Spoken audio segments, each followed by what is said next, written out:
Hi guys, so today I'm going on a little adventure. I am horrendously ill, and when I am horrendously ill, the worst thing I can do is stay inside, just frolic in despair. So instead I'm going for a little walk. Every time I go down a certain road, I always pass this sculpture park which has these red dragons and daffodil things outside. And I always wonder what it's all about, so I googled it, and the entry price is pretty good for students, so I'm going to go ahead and bring you on my adventure. What it's going to be like, I don't know how big it's going to be, but all I know is that there is around a 2-mile walk and it's going to be very foresty and very cold. As you can see, it is super frosty today, but I have a cup of tea. Dragon!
You can see how cold it is for the fact that it's all frozen over.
home and that was so amazing. I think I looked around most of it.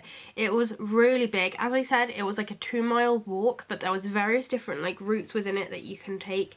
So I'm pretty sure I missed some of it because you're walking along and you see something like through the trees that you like, so you end up kind of going on your own little wander. I am hoping to go back there when it's a little bit more sunny. It was really nice, don't get me wrong, when it was all nice and icy and cold, but a lot of it is kind of like colour coordinated to the flowers that grow around it, and there was obviously no flowers in the middle of winter, so I think it'll be really interesting to go back and see what it's like in the summer. I definitely think it was worth the entry price. It only cost me £5 anyway because I'm a student, but for like general adults it cost £10, so it's not too expensive, but it was like a good like little place to go if you're going for a picnic or if you're taking children or something. I just really enjoy spending time in like natural foresty areas anyway. So I think I'm gonna go make some lunch. I just got these really cute little spider earrings through the post, and I completely blame the Midnight Crafter for this. But this cute little like bat sculpture, and I just realised it was made the year I was born, so that makes it even better. Thank you so much for following me on this little adventure. I hope you enjoyed some of the really awesome things that I found in the forest. If you've got any questions or comments, please do leave them below. If it's sunny where you are, I hope you're enjoying the shade, and I'll see you next time. Bye!